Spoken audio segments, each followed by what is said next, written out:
ആദ്യമായിട്ടാണ് പാലക്കാട് വെച്ച് പത്രക്കാരെ കാണുന്നത്. ഇവിടെ പാലക്കാട് അസംബ്ലി നിയോജക മണ്ഡലത്തിൽ ഉപതെരഞ്ഞെടുപ്പ് നടക്കാൻ വേണ്ടി പോവുകയാണ്. ഇടതുപക്ഷ ജനാധിപത്യ മുന്നണിയുടെ സ്ഥാനാർത്ഥിയായി ഡോക്ടർ സരിൻ ഇവിടെ മത്സരിക്കുകയാണ്. ഉത്തമനായൊരു ചെറുപ്പക്കാരൻ, പൊതുസമൂഹത്തോട് പ്രതിജ്ഞാബദ്ധതയുള്ള, ജനസേവനത്തിന് വേണ്ടി ജോലി പോലും രാജിവെച്ച് നിസ്വാർത്ഥ സേവകനായി പൊതുരംഗത്ത് ഇറങ്ങി പ്രവർത്തിച്ച് അതിലൂടെ രാഷ്ട്രീയത്തിലൂടെ വളർന്നു വന്ന ഒരു ചെറുപ്പക്കാരനാണ് ഡോക്ടർ സരിൻ. ഈ പാലക്കാട്ട് ജനതയ്ക്ക് ലഭിച്ചിട്ടുള്ള ഏറ്റവും ഉത്തമനായൊരു സ്ഥാനാർത്ഥിയാണ്. പഠിക്കുന്ന കാലത്ത് സമർത്ഥനായ വിദ്യാർത്ഥി, മിടുക്കനായി പഠിച്ചു വളർന്നു, ഒരിടത്തരം കർഷക കുടുംബത്തിൽ ജനിച്ചു വളർന്നു, ഡോക്ടറായി, ആതുര ശുശ്രൂഷ രംഗത്ത് സേവനമർപ്പിക്കാനുള്ള മനോഭാവത്തോടു കൂടിയിട്ടാണ് MBBS ഡോക്ടറാവാൻ അദ്ദേഹം കോഴിക്കോട് മെഡിക്കൽ കോളേജിൽ മെറിറ്റിൽ അർഹതയിൽ അനുമതി ലഭിച്ച് കൃത്യസമയത്ത് തന്നെ കോഴ്സ് പൂർത്തിയാക്കി ഡോക്ടറായി പുറത്തിറങ്ങി. ഡോക്ടറായി പുറത്തിറങ്ങുന്ന കാലഘട്ടത്തിലും ഈ സമൂഹത്തിൻ്റെ വ്യത്യസ്തമായ മേഖലകളിൽ സരിൻ്റെ ഡോക്ടറുടെ എല്ലാ തരത്തിലുള്ള കഴിവുകളും പ്രകടിപ്പിച്ചുകൊണ്ടിരുന്നു. വിദ്യാർത്ഥിയായിരുന്ന കാലത്ത് മെഡിക്കൽ കോളേജിലും എല്ലാ വിദ്യാർത്ഥികളുടെയും അംഗീകാരം നേടിയെടുക്കാൻ കഴിഞ്ഞിട്ടുള്ള ഒരു പ്രിയങ്കരനായ വിദ്യാർത്ഥിയായിരുന്നു. അധ്യാപകരും വിദ്യാർത്ഥികളും പൊതുസമൂഹവും ഏറ്റവും അധികം സ്നേഹിച്ച ഒരു വിദ്യാർത്ഥിയായിരുന്നു ഡോക്ടർ സരിൻ. അതാണ് അദ്ദേഹത്തിൻ്റെ വിദ്യാർത്ഥി ജീവിത കാലഘട്ടം.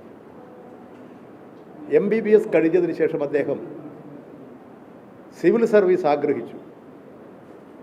അതിൻ്റെ വഴികളിലൂടെ സഞ്ചരിച്ചു. അക്കൗണ്ട്സ് ജനറൽ മാനേജരായിട്ട് അദ്ദേഹം സേവനം നടത്തി. ഉയർന്ന തസ്തികയിൽ ജോലി ചെയ്ത് ഏതാണ്ട് ഒരു 5-6 വർഷക്കാലം വലിയ ശമ്പളം വാങ്ങി ജീവിച്ചു. പക്ഷെ അദ്ദേഹം അപ്പോഴും ജനങ്ങളോടൊപ്പമായിരുന്നു. അദ്ദേഹം അന്ന് ജനസേവനത്തിൻ്റെ വഴികളാണ് ചിന്തിച്ചത്. അങ്ങനെ തോന്നിയപ്പോൾ അദ്ദേഹത്തിൻ്റെ ചുറ്റുപാടിൻ്റെയും മറ്റ് സാഹചര്യത്തിൽ അദ്ദേഹം രാഷ്ട്രീയത്തിൽ ഇടതുപക്ഷ രാഷ്ട്രീയമല്ല സ്വീകരിച്ചത്. പക്ഷെ അദ്ദേഹത്തിൻ്റെ മനസ്സ് കൃഷിക്കാരോടും തൊഴിലാളികളോടും ഒപ്പമായിരുന്നു. ഇടതുപക്ഷ മനസ്സായിരുന്നു. ആ ഇടതുപക്ഷ മനസ്സുമായി അദ്ദേഹം കടന്നുപോയി. അങ്ങനെ ആ സേവന രംഗത്ത് പ്രവർത്തിച്ച് അദ്ദേഹം പൊതുരംഗത്ത് നിറഞ്ഞു നിൽക്കുന്ന അവസരത്തിലാണ് ഇവിടെ പാലക്കാട് അസംബ്ലി നിയോജക മണ്ഡലത്തിൽ തിരഞ്ഞെടുപ്പ് വരുന്നത്. ഏതാണ്ട് ഒരു 5-6 വർഷക്കാലം പ്രവർത്തിച്ച് വലിയ ശമ്പളം വാങ്ങി ജീവിച്ചിരുന്ന ഒരു ഉയർന്ന ഉദ്യോഗസ്ഥൻ, ഒരു ഡോക്ടർ, ഏത് രംഗത്തും പണമുണ്ടാക്കണമെങ്കിൽ പണമുണ്ടാക്കാനുള്ള സാഹചര്യമുള്ള ഒരു ഉന്നതനായ വ്യക്തിത്വമുള്ള ഒരു വ്യക്തി അത് രാജിവെച്ച് രാഷ്ട്രീയത്തിൽ പ്രവർത്തിക്കുന്നത് ഏറ്റവും അപൂർവമായ ഒരു സംഭവമാണ്. അങ്ങനെ പ്രവർത്തിച്ചുകൊണ്ട് രാഷ്ട്രീയത്തിൽ വന്ന അദ്ദേഹം വിശ്വസിച്ച രാഷ്ട്രീയത്തിൽ സത്യസന്ധതയും നീതിയും ലഭിക്കുന്നില്ല എന്ന് ബോധ്യമായി. അദ്ദേഹം വിശ്വസിച്ച കോൺഗ്രസ് പാർട്ടി വർഗീയ ശക്തികളുമായി കൂട്ടുചേരുകയാണ്. ഗാന്ധിജിയുടെ ആശയങ്ങളും ആദർശങ്ങളും നിഷ്പ്രഭമാക്കിക്കൊണ്ട് വ്യക്തി താല്പര്യങ്ങളുടെ പിന്നാലെയും സാമ്പത്തിക താല്പര്യങ്ങളുടെ പിന്നാലെയും കോൺഗ്രസും അതിൻ്റെ നേതാക്കളും സഞ്ചരിക്കുന്നു. രാജ്യത്തിൻ്റെ പുരോഗതി അവർക്കൊരു പ്രശ്നമേ അല്ല. അങ്ങനെയുള്ള നിലപാട് സ്വീകരിച്ച് പ്രവർത്തിച്ചതിൻ്റെ ഫലമായി വല്ലാത്ത തരത്തിൽ അദ്ദേഹം കോൺഗ്രസ് രാഷ്ട്രീയത്തോട്, വലതുപക്ഷ രാഷ്ട്രീയത്തോട് വിയോജിപ്പ് പ്രകടിപ്പിച്ചു. ആ വിയോജിപ്പിൽ നിന്നാണ് അദ്ദേഹം ഇടതുപക്ഷ പ്രസ്ഥാനങ്ങളിലേക്ക് കടന്നു വരുന്നത്. തീർച്ചയായും ഇടതുപക്ഷ പ്രസ്ഥാനങ്ങൾ, വിശിഷ്യ കമ്മ്യൂണിസ്റ്റ് പാർട്ടി, മാർക്സിസ്റ്റ്, ഈ തെരഞ്ഞെടുപ്പ് ഘട്ടത്തിൽ ഏറ്റവും യോഗ്യനായ, ഈ മണ്ഡലത്തിൽ മത്സരിക്കാൻ ഏറ്റവും അർഹതയുള്ള, ജനസേവന പാരമ്പര്യമുള്ള, ജനങ്ങളിൽ ജീവിതമർപ്പിക്കാൻ പ്രതിബദ്ധതയോടുകൂടി വൻ ശമ്പളം ലഭിക്കുന്ന ജോലി ഉപേക്ഷിച്ച് പൊതുരംഗത്ത് പ്രവർത്തിച്ച ആ നല്ല ചെറുപ്പക്കാരനെ ഇവിടെ സ്ഥാനാർത്ഥിയാക്കി ഈ തെരഞ്ഞെടുപ്പ് പോരാട്ടത്തിൽ അണിനിരത്തുകയാണ്. ഈ നാടിൻ്റെ സമഗ്ര മേഖലയിലും പാലക്കാടിൻ്റെ സമഗ്ര മേഖലകളിലും വികസന മുരടിപ്പാണിപ്പോൾ. ആ വികസന മുരടിപ്പിനെ മാറ്റിമറിച്ച് വികസനോന്മുഖമായൊരു പാലക്കാട്, ഇവിടെ കാർഷിക മേഖല, നഗരമേഖലകൾ, അതുപോലെ തന്നെയുള്ള മറ്റ് ജനവാസ മേഖലകൾ, ഇവിടെയെല്ലാമുള്ള പിന്നോക്കാവസ്ഥ പരിഹരിച്ചുകൊണ്ട് ഈ പാലക്കാടിനെ ഐശ്വര്യസമ്പുഷ്ടമാക്കാൻ മനസ്സിൽ ഒരുപാട് പ്രതീക്ഷകൾ വെച്ചുകൊണ്ട്, ഒരുപാട് ആശയങ്ങൾ വെച്ചുകൊണ്ട്, ഒരുപാട് ആശയങ്ങൾ ക്രമീകരിച്ചുകൊണ്ട് തൻ്റെ വിദ്യാഭ്യാസ കാലഘട്ടത്തിലും തുടർന്ന് നേടാൻ കഴിഞ്ഞിട്ടുള്ള ആധുനിക സാങ്കേതിക വിദ്യയുടെ പരിജ്ഞാനം ഒരു പ്രതിഭാശാലിയായി ഉയർന്നു വന്ന് ആ പ്രതിഭയിലൂടെ ഈ പാലക്കാട് പ്രദേശത്തെ ഏറ്റവും മെച്ചപ്പെട്ട നിലയിൽ ഉയർത്തിക്കൊണ്ടുവരാനുള്ള ഒരു പരിശ്രമത്തിലാണ് അദ്ദേഹത്തിൻ്റെ രാഷ്ട്രീയ പ്രവർത്തനം നാടിൻ്റെ നന്മയ്ക്ക് വേണ്ടിയിട്ടുള്ളതാണ്. സ്ഥാനമാനങ്ങൾക്ക് വേണ്ടി പിന്നാലെ നടന്ന സ്ഥാനമാനങ്ങൾ നേടുക എന്നുള്ളതല്ല.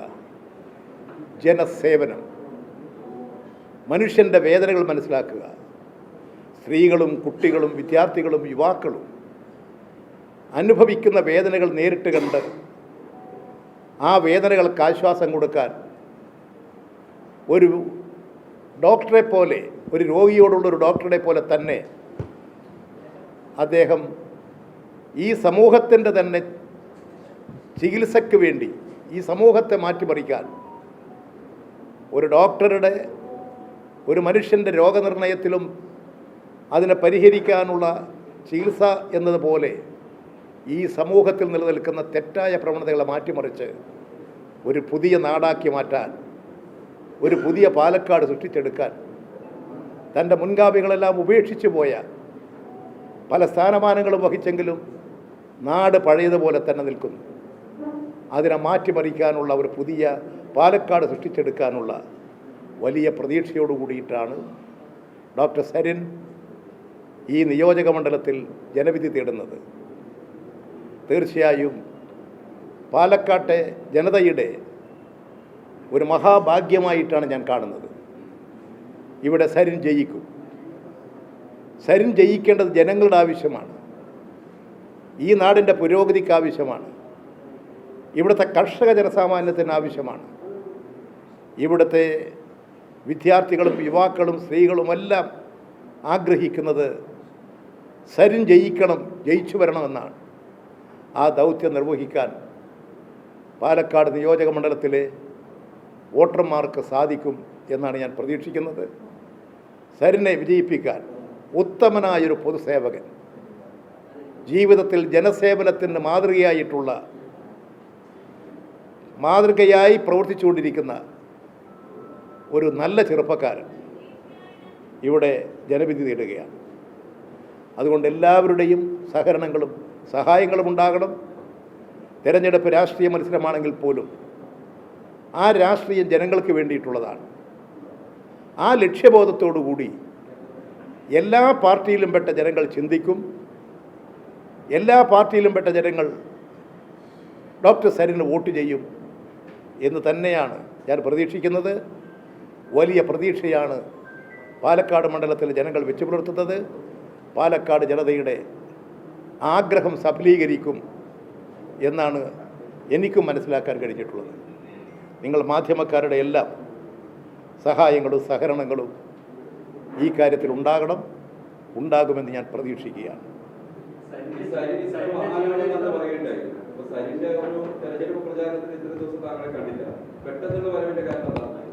പെട്ടെന്നല്ല, എല്ലാം ഓരോരുത്തരും വരുന്നതും പോകുന്നതും ചിലപ്പോൾ പെട്ടെന്നായിരിക്കും. നിങ്ങളിവിടെ വന്നത് പെട്ടെന്നല്ലേ? അതിൻ്റെ കാരണം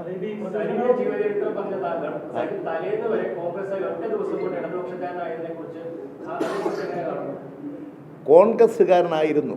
അദ്ദേഹത്തിൻ്റെ മനസ്സ് ഒരു ഇടതുപക്ഷ മനസ്സായിരുന്നു. അങ്ങനെയാണ് പലരും ഇടതുപക്ഷത്തോടൊപ്പം വന്നിട്ടുള്ളത്. ആ ഇടതുപക്ഷ മനസ്സുമായി നടക്കുന്ന അദ്ദേഹം ആ ഇടതുപക്ഷ മനസ്സിന് ഒരു സ്ഥാനം കണ്ടെത്തിയത് ഇപ്പോൾ ഇടതുപക്ഷ ജനാധിപത്യ മുന്നണിയിലാണ്, CPM-ലാണ്. അതാണ് അദ്ദേഹത്തിൻ്റെ പ്രത്യേകത. ഒരു വൻതുക ശമ്പളം പറ്റി പ്രവൃത്തി ചെയ്തുകൊണ്ടിരിക്കുന്ന ഒരാൾ ആ ജോലി ഉപേക്ഷിച്ച് സാമൂഹ്യ സേവനത്തിന് ഇറങ്ങുകയല്ലേ?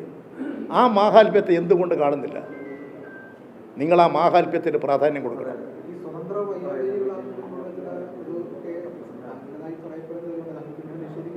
എല്ലാവരുടെയും സഹായവും സഹകരണവുമാണ് വേണ്ടത്. അതാണ് അദ്ദേഹത്തിൻ്റെ മനസ്സ്. ഒരു സങ്കുചിത വലയത്തിനകത്തല്ല, വിശാലമായ ഒരു മനസ്കഥയുടെ ഉടമയാണ് അദ്ദേഹം. എല്ലാ പാർട്ടിയിലും പെട്ടവരും ഒരു പാർട്ടിയിൽപ്പെടാത്തവരും എല്ലാ ജാതിമത വിശ്വാസികളും എല്ലാവരും സഹായിക്കുന്ന, എല്ലാവരും പിന്തുണ നൽകുന്ന ഒരു സ്ഥാനാർത്ഥിയായിട്ടാണ് അദ്ദേഹം കാണുന്നത്. അതുകൊണ്ട് തന്നെയാണ് സ്വതന്ത്ര സ്ഥാനാർത്ഥിയെ മത്സരിക്കുന്നത്. ഏതെങ്കിലും ഒരാൾ ഒന്നുമല്ല, നല്ല സ്വതന്ത്ര സ്ഥാനാർത്ഥി, ജനങ്ങൾക്ക് വേണ്ടിയിട്ടുള്ള, ജനങ്ങളുടെ പ്രിയങ്കരനായ ഒരു സ്ഥാനാർത്ഥി എന്ന നിലയിൽ തന്നെയാണ് മത്സരിക്കുന്നത്. നിങ്ങൾക്കൊക്കെ ഡോക്ടർ സരിനുമായിട്ടൊക്കെ പരിചയപ്പെടാൻ കഴിഞ്ഞാൽ നിങ്ങളുടെ എല്ലാം അഭിപ്രായങ്ങളും മാറും. തെറ്റിദ്ധാരണ വെച്ച് പുലർത്തവരുടെ അഭിപ്രായം മാറും. സരിൻ ജയിക്കണം എന്ന് നിങ്ങൾ ആഗ്രഹിക്കും. ഞാൻ അദ്ദേഹവുമായിട്ട് ഇവിടെ വന്ന് ഫോണിൽ സംസാരിച്ചിരുന്നു. അദ്ദേഹവുമായിട്ട് കാരണം ഇവിടെ ഒട്ടനവധി സഖാക്കൾ, പാർട്ടി പ്രവർത്തകന്മാർ പാർട്ടിയിലേക്ക് വരുന്നവരുണ്ട്. അങ്ങനെ ഓരോരുത്തരുമായിട്ടൊന്നും ഞാൻ സംസാരിക്കാറില്ല. സാധിക്കില്ല, നിങ്ങൾക്കറിയാം. ഞാൻ അദ്ദേഹവുമായി സംസാരിച്ചിരുന്നു, ഇന്ന് സംസാരിച്ചിരുന്നു. ഇന്ന് ഞാൻ ഇവിടെ വന്ന് അദ്ദേഹം എന്നെ വിളിച്ചിരുന്നു. അദ്ദേഹം ഈ സ്ഥാനാർത്ഥിയാകുമ്പോൾ തന്നെ എന്നെ വിളിച്ചിരുന്നു. പക്ഷേ എനിക്ക് തോന്നുന്നു ഞാനന്ന് ഇവിടെ ഇല്ലെന്ന് തോന്നുന്നു, കേരളത്തിൽ. അതുകൊണ്ടാണ് അദ്ദേഹത്തിൻ്റെ ഫോൺ, അദ്ദേഹം വിളിച്ചതായിട്ട് പിന്നെ അദ്ദേഹത്തിൻ്റെ ഫോൺ നമ്പറുണ്ട്. അതിനുശേഷവും അദ്ദേഹം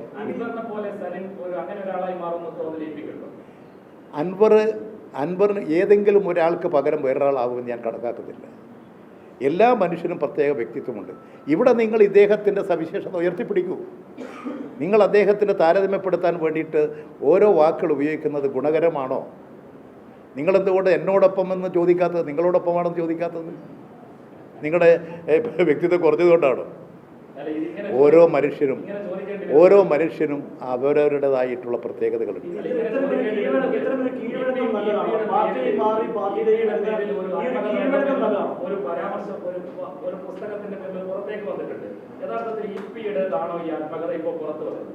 എൻ്റെ ആത്മകഥ ഞാൻ ഇപ്പോഴെഴുതിക്കൊണ്ടിരിക്കുകയാണ്. അത് പൂർത്തിയായനില്ല. ഇന്നലെ രാവിലെയാണ് കണ്ടത്. ഇന്നലെ 10:30 ഞാൻ എഴുതിക്കൊണ്ടിരിക്കുന്ന എൻ്റെ പുസ്തകത്തിൻ്റെ പ്രകാശനം. നിങ്ങൾക്കതിൽ എന്തെങ്കിലും സംശയം തോന്നിയോ? പ്രസാദനം? എൻ്റെ പുസ്തകം, ഞാൻ എഴുതിക്കൊണ്ടിരിക്കുന്ന പുസ്തകം, ഞാനല്ലേ അത് പ്രസിദ്ധീകരിക്കേണ്ടത്. ഞാൻ എഴുതിക്കൊണ്ടിരിക്കുകയാണത്. അതെങ്ങനെയാണ് പ്രസിദ്ധീകരിക്കുക? ഇന്നലെ 10:30 ഞാൻ ഒരാൾക്കും അതിൻ്റെ പ്രസാധന ചുമതല കൊടുത്തിട്ടില്ല. എൻ്റെ അടുത്ത് പല പ്രസാധകരും വന്നിരുന്നു, DC ബുക്സുകാർ വന്നിരുന്നു, മാതൃഭൂമി ബുക്കിൻ്റെ ആളുകൾ വന്നിരുന്നു. പക്ഷേ അത് സംബന്ധിച്ച തീരുമാനം ആയിട്ടില്ല എന്ന് തന്നെ അവരോട് പറഞ്ഞിട്ടുണ്ട്. ഏതെങ്കിലും ഒരാൾ ചോദിക്കും,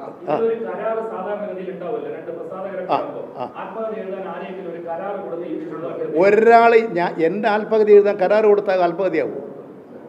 നിങ്ങൾ ആദ്യം ധരിക്കേണ്ടത് ഞങ്ങളൊക്കെ ആത്മകഥ എഴുതുമ്പോൾ അവരവർ തന്നെ എഴുതുക. ഇതാരെങ്കിലും കൂലിക്കെഴുതിക്കുന്ന പരിപാടിയൊന്നും ഞങ്ങൾക്കില്ല. ഞാനാണ് എഴുതുന്നത്. ഞാൻ എഴുതി കഴിഞ്ഞാൽ എൻ്റെ ഹാൻഡ് റൈറ്റ് വളരെ മെച്ചപ്പെട്ട ഹാൻഡ് റൈറ്റ് അല്ല, ഒന്ന് മനസ്സിലാക്കുക. അപ്പോൾ ഞാൻ എഴുതി കഴിഞ്ഞാൽ അത് ഒന്ന് തയ്യാറാക്കി വാചകശുദ്ധി വരുത്തി ഭാഷാശുദ്ധി വരുത്തി തയ്യാറാക്കാൻ ഒരു നല്ല എഴുത്ത് രംഗത്ത് പരിചയമുള്ള ഒരാളെ അങ്ങ് ഏൽപ്പിക്കുന്നുണ്ട്. ഇതിപ്പോൾ ഇന്നലെ തുടങ്ങിയതല്ല, ഇത് കുറേ കാലമായി എൻ്റെ ഈ ആത്മകഥ എഴുതാൻ തുടങ്ങിയിട്ട്. ഞാൻ ആ കാര്യങ്ങളെല്ലാം പരിശോധിക്കുകയാണ്. അതിൻ്റെ അടിസ്ഥാനത്തിൽ എൻ്റെ പുസ്തകം പ്രസിദ്ധീകരിക്കാൻ എനിക്ക് അധികാരമുള്ളൂ. ഞാൻ ആരെയും ചുമതലപ്പെടുത്തിയിട്ടില്ല. ഒരു ഡി സി ബുക്കും പിന്നെ ഞാൻ പ്രസിദ്ധീകരിക്കാൻ അധികാരപ്പെടുത്തിയിട്ടില്ല, ചുമതല കൊടുത്തിട്ടില്ല. ഇതിലിപ്പോൾ എൻ്റെ ബുക്കിൻ്റെ പേജിൽ അതിൻ്റെ കവർ പേജ് പോലെ എന്താണെന്ന് എനിക്കറിഞ്ഞുകൂടാ. ഇന്നലെയാണ് കാണുന്നത്. അതിൻ്റെ ആമുഖം എഴുതണ്ടേ, മുഖവുര എഴുതണ്ടേ, അതിൻ്റെ കൺക്ലൂഷൻ വേണ്ടേ? നിങ്ങൾ എന്തുകൊണ്ട് അതിനെക്കുറിച്ച് ചിന്തിക്കുന്നില്ല?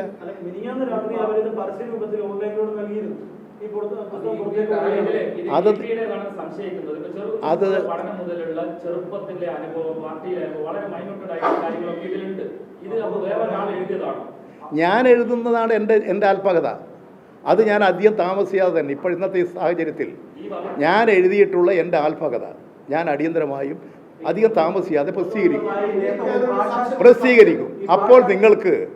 അപ്പോൾ നിങ്ങൾക്ക് എൻ്റെ ആത്മകഥ എന്താണെന്ന് മനസ്സിലാവും.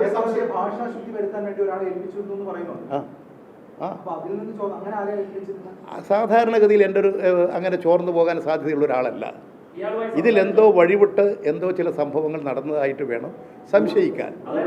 അതെന്താണെന്നുള്ളത് അന്വേഷിക്കാനാണ് ഇപ്പോൾ ഞാൻ ഇത് സംബന്ധിച്ച് വിശദമായ അന്വേഷണം നടത്താൻ DGPക്ക് പരാതി കൊടുത്തിട്ടുണ്ട്. അത് സംബന്ധിച്ച് അന്വേഷണം നടക്കണമെന്ന് പറഞ്ഞിട്ടുണ്ട്. എൻ്റെ പുസ്തകം ഞാനറിയാതെ പ്രസിദ്ധീകരിക്കുക, എൻ്റെ പുസ്തകം ഞാനറിയാതെ പിന്നെ അതിൻ്റെ ചില ഭാഗങ്ങളെന്ന് പറഞ്ഞു പറയുക. ഇവിടെ ചാനലിൽ വന്നിട്ടുള്ള ഒരു കാര്യവും എൻ്റെ പുസ്തകത്തിൽ ഞാൻ എഴുതിയതല്ല. അത് നിങ്ങൾ ആദ്യം മനസ്സിലാക്കുക. ഞാൻ എഴുതിയതല്ല. എങ്ങനെയാണ് ഇത്തരത്തിൽ വന്നത്? അതുപോലെ തന്നെ ടൈംസ് ഓഫ് ഇന്ത്യയിലെ പ്രമുഖമായൊരു പത്രമാണ്. ആ ടൈംസ് ഓഫ് ഇന്ത്യയുടെ ഫസ്റ്റ് പേജിൽ വരണമെങ്കിൽ ചെറിയ നിസ്സാരമായ കാര്യമായിട്ടല്ല ഞാൻ കാണുന്നത്.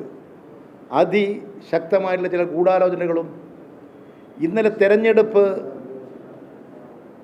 ദിവസമാണ്. ആ തെരഞ്ഞെടുപ്പ് ദിവസം ഇത്തരമൊരു പ്രഖ്യാപനങ്ങളും നടപടികളും വന്നത് ആസൂത്രിതമാണ്. ഇവിടെ 3 മണ്ഡലങ്ങളിൽ, ഒരു ലോകസഭാ മണ്ഡലം, 2 നിയമസഭാ മണ്ഡലം, ഈ 2 മണ്ഡലങ്ങളിലും ഇടതുപക്ഷം ശക്തമായി മുന്നേറുകയാണ്. പാലക്കാടും അതുപോലെ തന്നെ ചേലക്കരയും ഇടതുപക്ഷം ജയിക്കും. അവിടെ കോൺഗ്രസ് ദയനീയമായി തോൽക്കും, BJP തോൽക്കും. ഈ ഒരു രാഷ്ട്രീയ സാഹചര്യം ഉയർന്നു വരുമ്പോൾ ആ രാഷ്ട്രീയ സാഹചര്യത്തെ ഇല്ലായ്മ ചെയ്യാം എന്ന് ധരിച്ച് ആസൂത്രിതമായി നടത്തിയതാണ് ഇത്. ഈ തെരഞ്ഞെടുപ്പിൽ മാത്രമല്ല,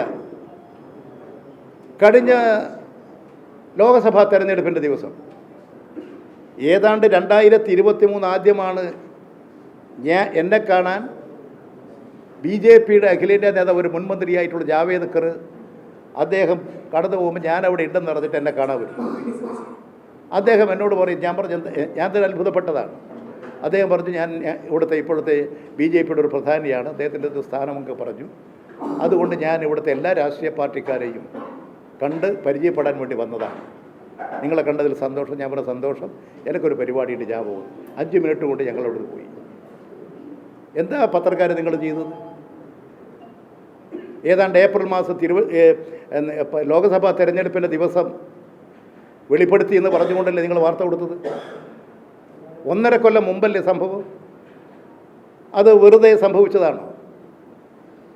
അതൊരാസൂത്രിതമാണ്. ഇതും അതുപോലെ ഒരു ആസൂത്രിതമാണ്. തെരഞ്ഞെടുപ്പിൻ്റെ ദിവസം രാവിലെ സംഘടിതമായൊരു പ്ലാൻ ഉണ്ടാക്കി പ്രസ്താവന നടത്തുക. ഇതിന് ശക്തമായിട്ടുള്ള അന്വേഷണം വേണം, ഇതിന് ശക്തമായിട്ട് നടപടികളുണ്ടാകണം. അതുതന്നെയാണ് ഞാൻ ആവശ്യപ്പെട്ടിട്ടുള്ളത്. അതുപോലെ തന്നെ നിയമ നടപടികൾ, DC ബുക്ക്, ഞാൻ എഴുതിയ എൻ്റെ ബുക്കിൻ്റെ പ്രസാധനം ഇന്നലെ 10:30 മണിക്ക് എങ്ങനെയാ നിങ്ങൾക്ക് വിശ്വസിക്കാൻ കഴിയും? എങ്ങനെയാണ് ചെയ്തത്? ഇത് സാധാരണ മട്ടിൽ വന്നതാണോ ഇത്? ഇതൊരു ആസൂത്രിതമായ പദ്ധതിയുടെ ഭാഗമാണ്. ഞാനതെല്ലാം പരിശോധിക്കുകയാണ്. ഒരു കാര്യം, DC ബുക്സിന് എൻ്റെ പുസ്തകത്തിൻ്റെ ഭാഗമെന്ന പേരിൽ തന്നെ പ്രസിദ്ധീകരിക്കാൻ എന്താ അവകാശം? ഞാൻ അവരെ അധികാരപ്പെടുത്തിയിട്ടുണ്ടോ? എന്ത് കരാറ്? ഞാൻ പറയട്ടെ, ഞാൻ ഈ പുസ്തകം എഴുതി പൂർത്തിയാക്കിയില്ല. അതിൻ്റെ ആകെ വന്നതിന് ശേഷമുള്ള വായന നടന്നു കഴിഞ്ഞിട്ടില്ല. അതിൽ പല തെറ്റുകളോ തിരുത്തലുകളോ വേണമെന്ന് പോലും നോക്കിയിട്ടില്ല. ഞാനൊക്കെ എടുത്ത് കണ്ടു. ഞാനെടുത്ത് കാണുന്നത് ഞാൻ എവിടുന്ന് കാണാൻ?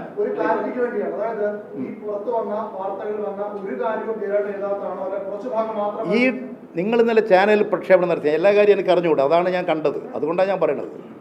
ഇനി എന്തെങ്കിലും ഉണ്ടോ എന്നുള്ളത് വായിച്ചാലേ പറയാൻ പറ്റൂ. എൻ്റെ പുസ്തകത്തിൻ്റെ പേരിൽ എന്തടിസ്ഥാനത്തിലാണ് ഇങ്ങനെ പ്രസിദ്ധീകരിക്കുന്നത്? ആ പറഞ്ഞിരിക്കുന്ന ഒരു കാര്യവും ഞാൻ എഴുതിയതല്ല. എങ്ങനെ വന്നു?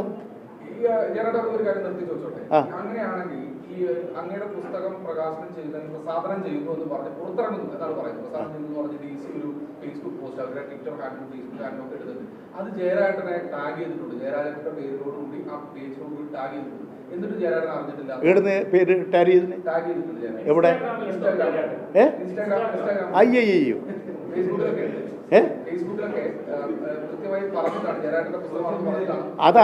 ആരെങ്കിലും ഇൻസ്റ്റാഗ്രാമിലോ ഫേസ്ബുക്കിലോ കൊടുത്താലും ഞാനത് ഉത്തരവാദി. ഞാനെവിടെ നിന്ന് അറിയുന്നത്? ഞാൻ ഇന്ന് അറിയുന്നത് ഇന്നലെ രാവിലെ ഉറങ്ങി എഴുന്നേറ്റ് എനിക്കൊരു പരിപാടിക്ക് പോകണം. ഇറങ്ങി നോക്കുക, ടെലിവിഷൻ ചാനൽ വെച്ചപ്പോഴാണ് ഇത് കാണുന്നത്. അപ്പോഴും തന്നെ ഞാൻ വിളിച്ചു DC ബുക്കിൻ്റെ ആളെ. ഇങ്ങനെ നിങ്ങളുടെ കൊടുത്തു എന്ന് പറഞ്ഞ് ഇങ്ങോട്ട് വാർത്ത കാണുന്നുണ്ടല്ലോ. അപ്പോൾ അവർ പറഞ്ഞു അതിൻ്റെ ആൾ ഇവിടെ ഇല്ല, അദ്ദേഹം വിദേശത്താണ്. ഞാൻ അയാളോട് അടിയന്തരമായി വിളിക്കാൻ പറ. ഞാൻ എന്നിട്ട് അതിൻ്റെ ഒരു സ്ത്രീ പിന്നെ വിളിച്ചു. ഞാൻ ചോദിച്ചപ്പോൾ അവർ പറഞ്ഞു ഞങ്ങൾക്ക് ഇതൊന്നും അറിയില്ല സാർ.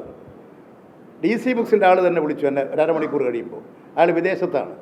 ഞാൻ ചോദിച്ചു, എങ്ങനെയാണ് നിങ്ങൾ ഞാൻ എഴുതിക്കൊണ്ടിരിക്കുന്ന പുസ്തകത്തിൻ്റെ ഭാഗമെന്ന് പറഞ്ഞിട്ട് നിങ്ങൾ ഇത്തരത്തിൽ വാർത്ത കൊടുത്തത്?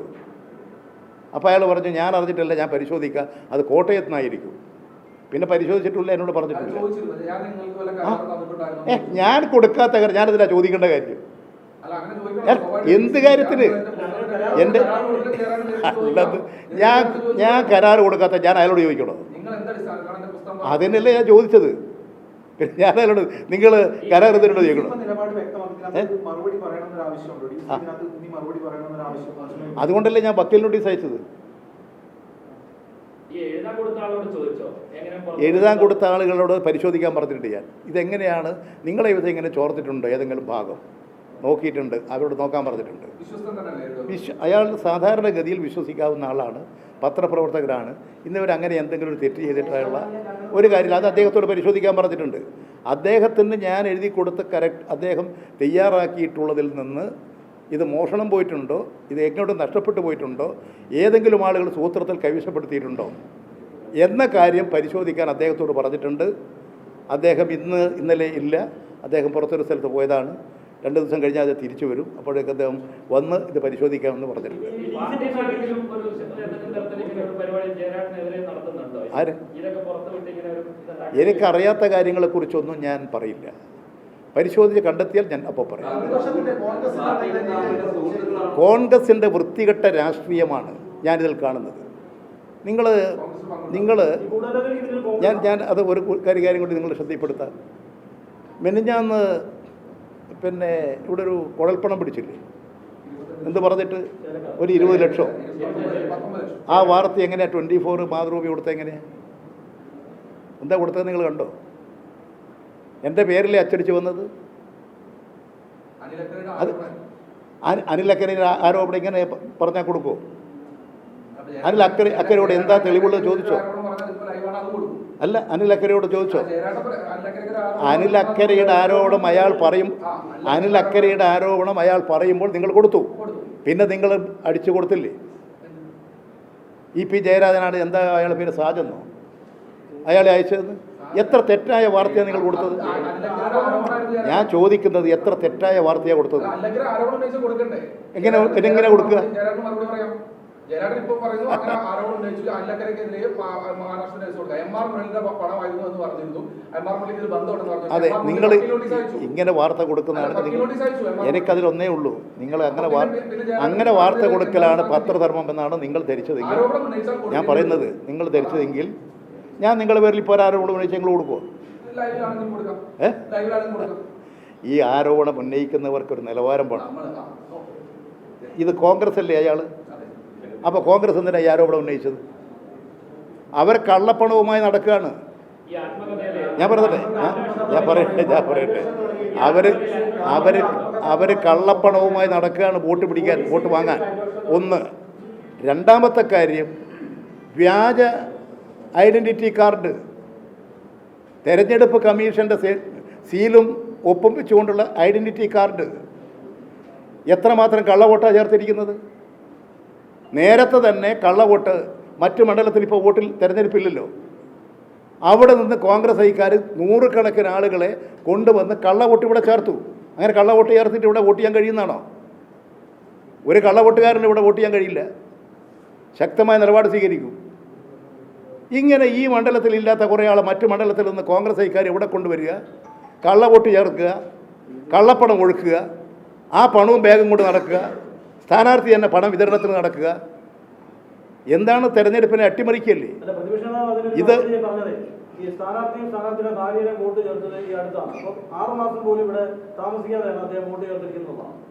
നിയമ നടപടി സ്വീകരിച്ചോളൂ. നിങ്ങൾക്ക് നിയമപരമായ നടപടി സ്വീകരിക്കും. ഇത്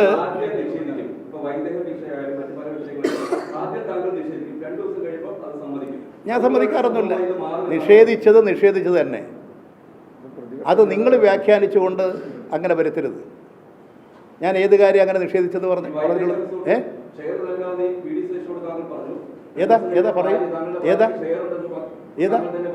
ഏതാ വൈദേഹെന്ന രാജീവ് ചന്ദ്രശേഖരൻ എന്താ അതിലുള്ളത്? രാജീവ് ചന്ദ്രശേഖരൻ എന്താ നിങ്ങൾ മനസ്സിലാക്കിയത് പറ? എന്താ അതിലുള്ളത്? രാജീവ് ചന്ദ്രശേഖരനും അതുമായിട്ട് എന്താ ബന്ധം? നിങ്ങൾ മനസ്സിലാക്കണം. ഇതാ നിങ്ങൾ ധരിച്ചു വെച്ചിരിക്കുന്നത്. അല്ല, ഞാനിത് കേട്ടെ. ഇതാ നിങ്ങൾ ധരിച്ചു വെച്ചിരിക്കുന്നത്. ഇത് വെച്ചിട്ടാണ് നിങ്ങൾ സമീപിക്കുന്നത്. ആദ്യം നിങ്ങൾ ഈ കാര്യങ്ങൾ മനസ്സിലാക്കൂ. തെറ്റുകൾക്കെതിരായിട്ട് നിലപാട് സ്വീകരിക്കൂ. DC-യുമായിട്ട് ഒരു കരാറുമില്ലെന്ന് മാത്രമല്ല, ഞാനിത് കൊടുക്കാൻ തീരുമാനിച്ചിട്ടില്ലെന്ന്. കൊടുത്തു. അല്ല, ഇന്നലെ കൊടുത്തിട്ടല്ലേ ഉള്ളൂ.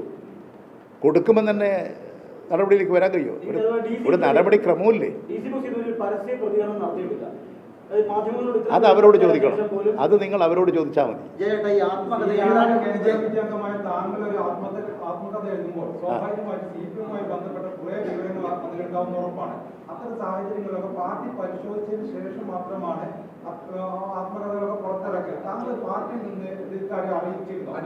അല്ല, അത് നിങ്ങൾക്ക് അറിയാത്തത് കൊണ്ട് അജ്ഞതയാണ് ഈ പറയുന്നത്.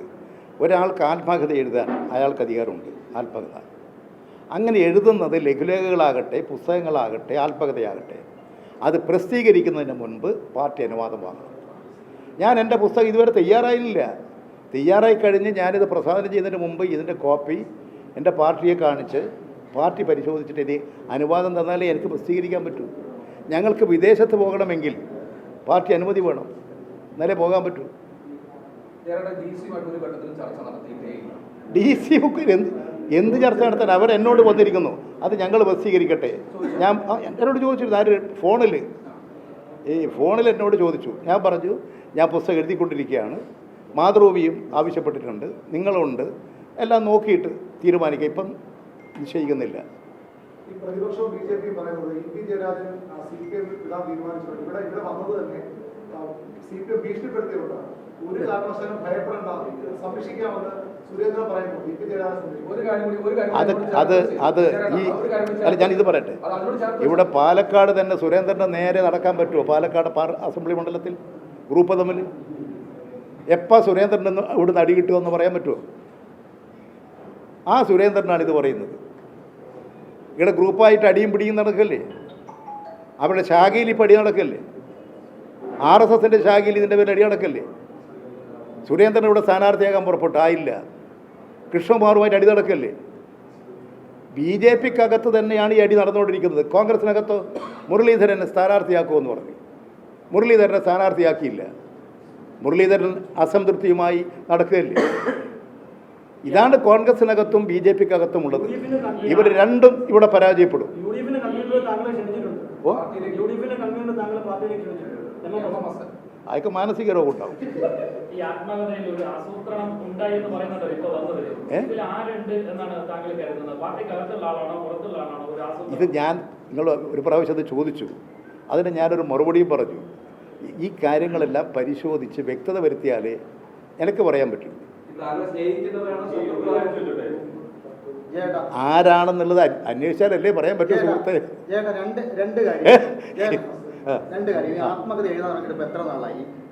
ഞാനത് മാസങ്ങളായി ഞാൻ എഴുതാൻ തുടങ്ങിയിട്ട് ഒരു പ്രസിദ്ധീകരണക്കാരോടും ഞാനിത് ആർക്കും കൊടുത്തിട്ടില്ല. DC ബുക്സുകാർ ഞങ്ങൾ പ്രസിദ്ധീകരിക്കാമെന്ന് പറഞ്ഞു. ഞാൻ പറഞ്ഞ് അത് മാതൃഭൂമിക്കാരും ചോദിച്ചിട്ടുണ്ട്. മാതൃഭൂമിയുടെ ശശി എന്നോട് വിളിച്ച് സംസാരിച്ചിട്ടുണ്ട്. ഒരു പ്രാവശ്യമല്ല 2-3 പ്രാവശ്യം പറഞ്ഞിട്ടുണ്ട്. ഇതെല്ലാം ആലോചിച്ച് പുസ്തകം തയ്യാറാകട്ടെ. പിന്നെന്താ, ഞാൻ എൻ്റെ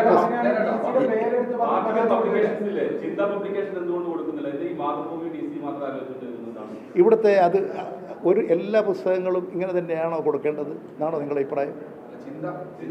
ചിന്തയിൽ തന്നെ കൊടുക്കണമെന്നാണോ? അല്ല, നിങ്ങളുടെ പുസ്തകങ്ങൾ ചിന്തയിൽ കൊടുക്കുമോ?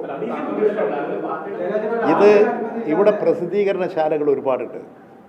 ആ പ്രസിദ്ധീകരണശാലകൾ അവർ സമീപിക്കാറാണ്. ചിന്ത എന്നോട് സമീപിച്ചാൽ ഞാൻ അന്നേരം ഇപ്പം ഞാനൊരു നിലപാട് സ്വീകരിച്ചിട്ടില്ല. ഉണ്ട്. ചിന്ത പബ്ലിക് ചിന്തയോട് എൻ്റെ പുസ്തകം പ്രസിദ്ധീകരിക്കണമെന്ന് ഞാൻ പറയില്ല. തെറ്റാണത്. എൻ്റെ പുസ്തകം പ്രസിദ്ധീകരിക്കണമെന്ന് അവരോട് ഞാൻ പറയില്ല, ഒരാളോടും പറയില്ല. ഞാൻ ഒരു പുസ്തകം തയ്യാറാക്കുന്നു, ആ പുസ്തകം പ്രസിദ്ധീകരിക്കാൻ ഞങ്ങൾക്ക് അവസരം തരണം എന്ന് മാതൃഭൂമി ചോദിക്കുന്നു, DC ബുക്സ് ചോദിക്കുന്നു. അത് ചിന്ത ചോദിച്ചാൽ ഞാൻ അന്നേരം അത് ആലോചിച്ചിട്ട് നിലപാട് പറയും. ഈ പ്രസിദ്ധീകരണം DC നടത്തുകയാണ്, അവരാണ് ആദ്യം അറിയിച്ചത്. പക്ഷേ ഈ പരാതി DGP കൊടുത്തതിൽ DCക്കെതിരെ ഒരു പരാമർശമില്ല. അത് എന്തുകൊണ്ടായിരിക്കും?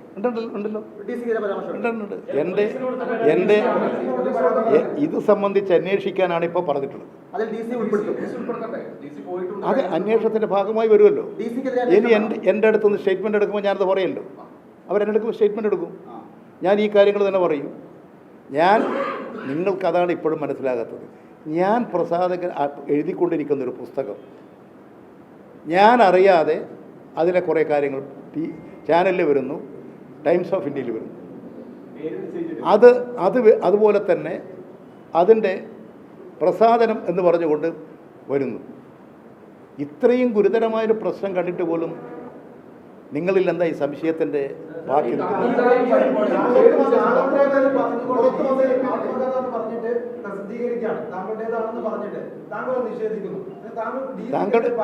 എനിക്ക് മനസ്സിലായി, നിങ്ങൾ പറഞ്ഞു മനസ്സിലായില്ല.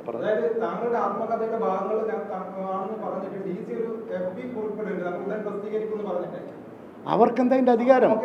പക്ഷേ താങ്കൾ നിഷേധിക്കുന്ന DCക്ക് ഞാൻ അങ്ങനെ കരാർ കൊടുത്തിട്ടില്ല, പ്രസിദ്ധീകരിക്കാൻ DC ഏൽപ്പിച്ചിട്ടില്ല എന്ന് താങ്കൾ പരസ്യമായി പറയുന്നു. DCക്കെതിരെ ഇപ്പൊ താങ്കളെയും പാർട്ടിയും വലിയ പ്രതിരോധത്തിലാക്കുന്ന രീതിയിൽ ഒരു ഫേസ്ബുക്ക് കുറിപ്പിട്ടിട്ട് പോലും DCക്കെതിരെ എന്തുകൊണ്ട് പരാതി കൊടുക്കാനില്ല? ഇതാ ഇന്നലെ വക്കീൽ നോട്ടീസ് കൊടുത്തത് അവർക്കാ. നിങ്ങളിത് മനസ്സിലാക്കാത്തതുകൊണ്ടാണ്. വക്കീൽ നോട്ടീസ് അല്ല, അതിനുള്ള നിയമ നടപടി ഒന്ന്. രണ്ടാമത്തത് ക്രിമിനൽ പ്രൊസീജിയർ അനുസരിച്ചിട്ടുള്ള പോലീസ് നടപടി. ഇത് രണ്ടും ഞാൻ പ്രൊസീഡ് ചെയ്യാണ്. അതല്ലേ DGP കൊടുത്തത്. DGPക്ക് കൊടുത്തത് ഇന്നലെയാണ്. ആരും ഒരാൾ DGPക്ക് നൽകിയ പരാതി ഒന്ന് ക്ലിയർനെസ്സിന് വേണ്ടിയിട്ടാണ്. DGPക്ക് നൽകിയ പരാതിയിൽ DC ബുക്സിനെതിരെ അന്വേഷണം വേണമെന്ന് EP ഞാൻ അങ്ങനെയല്ല പറയേണ്ടത്. എൻ്റെ പുസ്തകം അനധികൃത DC ബുക്സ് എന്ന് പറഞ്ഞാൽ അവിടെ ഒരു വ്യക്തിയിൽ കേന്ദ്രീകരിച്ചിട്ടില്ല. എൻ്റെ ആത്മകഥ സംബന്ധിച്ച് ഞാൻ എഴുതിക്കൊണ്ടിരിക്കുന്നൊരു പുസ്തകം, ആ പുസ്തകത്തിൻ്റെ കുറേ വശങ്ങൾ ഇങ്ങനെ വന്നിരിക്കുന്നു. ഞാനിത് ആർക്കും കൊടുത്തിട്ടില്ല. ഇത് ഉദ്ഘാടനമെന്ന് പറയുന്നു. ഈ കാര്യങ്ങളെ സംബന്ധിച്ച് അന്വേഷണം നടത്തി ഇതൊരു ക്രിമിനൽ കുറ്റമാണ്, അത് സംബന്ധിച്ച് അന്വേഷിച്ച് നടപടി സ്വീകരിക്കണമെന്നാണ് ഞാൻ DGP കൊടുത്ത പരാതി.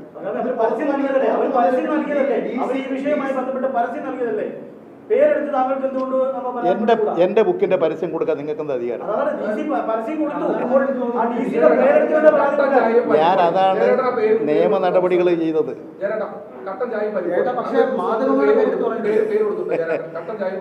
ഞാൻ ഈ പേര് കൊടുക്കുമോ? എന്നെ പരിഹസിക്കുന്ന ഒരു പേര് ഞാൻ കൊടുക്കുമോ? നിങ്ങൾക്ക് ആ ബുദ്ധിയെങ്കിലും നിങ്ങൾ ഉപയോഗിക്കണ്ടേ? ഞാനല്ല, അതാ നിങ്ങളുടെ ചോദ്യങ്ങൾക്കാണ് ഞാൻ പറയുന്നത്. DC അങ്ങനെ പറയുമ്പോൾ തന്നെ അതിൽ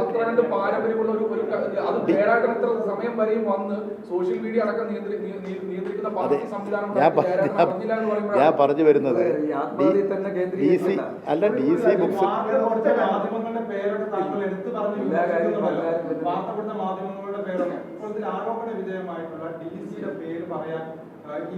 എനക്കെന്തിനാ മടി?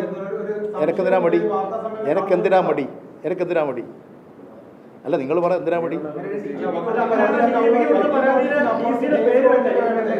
DC ഞാനൊരു പരാതി കൊടുക്കുന്നത് വസ്തുതാപരമായി എൻ്റെ അറിവുകൾ വെച്ചുകൊണ്ട് കൊടുക്കുകയാണ്. അത് രണ്ട് വഴിയാണ്.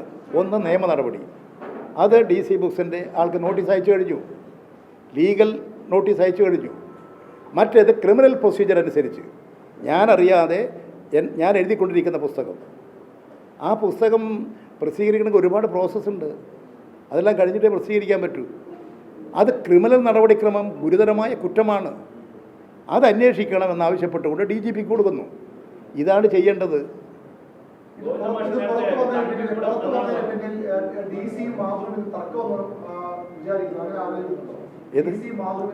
അല്ല, ഞാനിപ്പോൾ ഏതായാലും ഒരു കാര്യം, ഇതിൻ്റെ അടിസ്ഥാനത്തിൽ എന്താണ് എൻ്റെ ആത്മകഥ എന്ന് എല്ലാവരെയും അറിയിക്കാൻ അധികം കാലതാമസം വരാതെ പ്രസിദ്ധീകരിക്കാൻ ഉദ്ദേശിക്കുകയാണ്.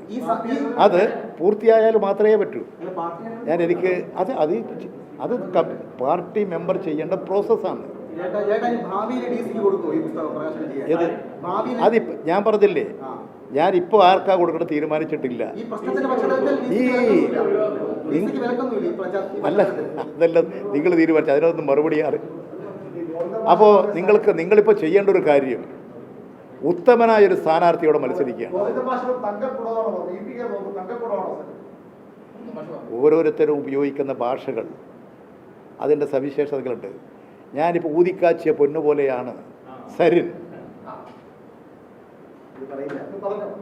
എന്ന് ഞാൻ പറയുന്നു. അല്ല, ഞാൻ പറയുന്നു പല പദങ്ങളും ഉപയോഗിക്കും. പച്ചമണ്ണിന്റെ മനുഷ്യനുള്ള പച്ചയായ മനുഷ്യനാണ് EP എന്നാണ് EP കുറിച്ച് പറഞ്ഞത്. സരി അങ്ങനെ പറഞ്ഞു ഉണ്ടായിട്ട് സരി പറഞ്ഞ EP കുറിച്ച് പറഞ്ഞു, പച്ചമണ്ണിന്റെ പച്ചയായ മനുഷ്യനാണ് EP, അദ്ദേഹത്തിന് ബഹുമാനം ഉണ്ടെന്നാണ് പറഞ്ഞത്. അത് അദ്ദേഹത്തിന് മാത്രമല്ല, നിങ്ങൾക്ക് ചിലപ്പോൾ ഉണ്ടാവുമല്ലോ. നിങ്ങൾ ഓരോരുത്തരും ആലോചിച്ച് നോക്കുക. അങ്ങനെ പറയാറില്ലേ ഞങ്ങളുടെ പ്രശ്നം ഇത്ര മാത്രമേ ഉള്ളൂ. നിങ്ങൾ പറയാറില്ലേ? EP ജയരാജന്റെ പേര്, EP ജയരാജന്മാരി പാരമ്പര്യമുള്ള ത്യാഗപരമായ പോരാട്ടങ്ങളുടെ ഭാഗമായിട്ടൊക്കെ നിന്നുവെന്ന് പാർട്ടി പറയുന്ന ഒരു സഖാവിന്റെ പേരിൽ വളരെ വ്യക്തമായ രീതിയിൽ ഇത്തരത്തിൽ ഒരു പുസ്തകം വന്നതിന് ശേഷം അതിൽ കൃത്യമായ രീതിയിൽ MMS അടക്കമുള്ള ആളുകൾ അങ്ങനെ സ്വീകരിക്കുമെന്ന് പറയുകയാണ്. എന്നിട്ടും മറുപടി DC കേന്ദ്രീകരിച്ച് ആകുന്നില്ല. അദ്ദേഹത്തിനുള്ള മറുപടി ഞാൻ പറഞ്ഞു. സാമാന്യമായൊരു ബുദ്ധിയുള്ള ഒരാൾക്ക് പറയാൻ പറ്റുന്ന മറുപടിയല്ല. ഒന്ന് അതായത് ഇപ്പോൾ പുസ്തകം ഒരാൾക്ക് ഏൽപ്പിച്ചു എന്ന് പറഞ്ഞു, ഭാഷാശുദ്ധി വരുത്താൻ, അതിനുശേഷം അത് ചോർന്നു പോയിട്ടുണ്ടോ, അത് മോഷണം പോയിട്ടുണ്ടോ, അത് ഇങ്ങനെ എഴുതിയിട്ടില്ലെങ്കിൽ അതിനെക്കുറിച്ച് അല്ല, ഞാനത് പറഞ്ഞു കഴിഞ്ഞില്ലേ? അത് 3 പ്രാവശ്യമായിട്ടായി നിങ്ങൾ എന്നെ ചോദിച്ചോണ്ടിരിക്കുന്നു.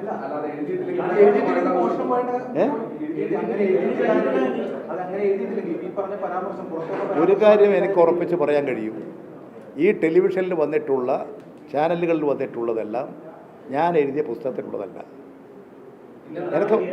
എനിക്ക് പറയാൻ പറ്റുന്ന കാര്യം അതാണ്. അതിൻ്റെ ഇപ്പോൾ വന്നു എന്ന് പറയുന്ന പേജുകളും ബുക്കുകളൊന്നും ഞാൻ കണ്ടതുമല്ല. ഞാൻ എഴുതിക്കൊണ്ടിരിക്കുന്ന പുസ്തകങ്ങൾ ഞാനിങ്ങനെ ഓരോ പോർഷനായിട്ട് എല്ലാം എഡിറ്റ് ചെയ്ത് തയ്യാറാക്കി വെക്കാൻ ചുമതലപ്പെടുത്തി അങ്ങനെ നടന്നുകൊണ്ടിരിക്കും.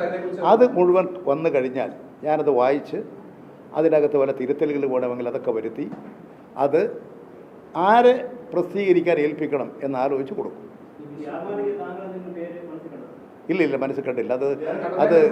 അത് ആലോചിച്ച് ചെയ്യേണ്ട കാര്യങ്ങളാണ്. ഈ വിശ്വസ്തനാരാണ് ഏൽപ്പിച്ചത് പറയാൻ കഴിയും. അതുപോലെ നിങ്ങൾക്ക് വിശ്വസരാണ്. അദ്ദേഹത്തെ നിങ്ങൾ വധിക്കാൻ പുറപ്പെടേണ്ട. പാർട്ടി വിശദീകരണം തേടുമെന്ന് പറഞ്ഞ വാർത്തകൾ ജയരാജനോട് തികച്ചും അടിസ്ഥാനരഹിതമാണ്. നിങ്ങൾ കൊടുക്കുന്ന പല വാർത്തകളും തെറ്റാണ്.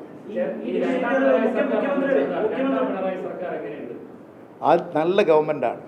നിങ്ങൾ കേരളത്തെ ഒരു പുതിയ കേരളമാക്കുകയാണ്. ഇന്ന് കേരളത്തിൽ നടക്കുന്ന പോലെ വികസനം എവിടെയാണ് നടക്കുന്നത്? ഈ കേരളത്തിൻ്റെ ഗ്രാമമേഖല മുഴുവൻ നോക്കുക, ഒരു പുതിയ ഉണർവല്ലേ?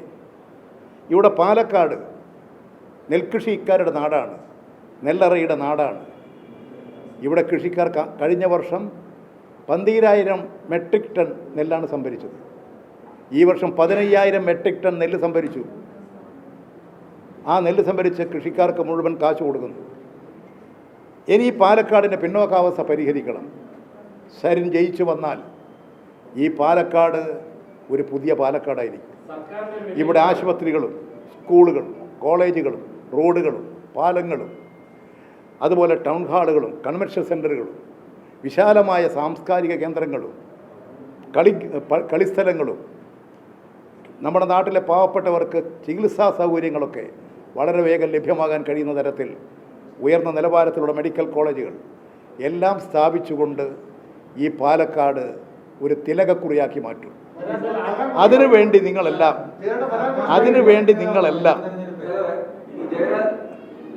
സരിനെ വോട്ട് ചെയ്ത് വിജയിപ്പിക്കാനുള്ള നടപടികൾ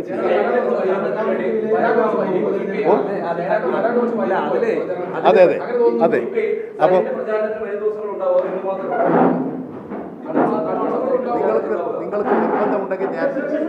നിങ്ങൾക്ക് നിർബന്ധമുണ്ടെങ്കിൽ ഇനി വേണമെങ്കിൽ ഞാൻ ഇവിടെ തന്നെ ഉണ്ടാകാം. ഇനി ഇലക്ഷന് ശേഷം വേണമെങ്കിലും ഉണ്ടാകാം. പോരെ? അത് മാത്രമല്ല, ജയരാജേട്ടനെ പോലെ കേന്ദ്ര കമ്മിറ്റി മെമ്പർമാർ എല്ലാവരും ഇവിടെ വന്നിട്ടുമില്ല. അത് നിങ്ങൾ മനസ്സിലാക്കാം. എല്ലാവരും വന്നിട്ടില്ല. ജയരാജേട്ടനെ പോലെ. അപ്പൊ ശരി, എല്ലാവരും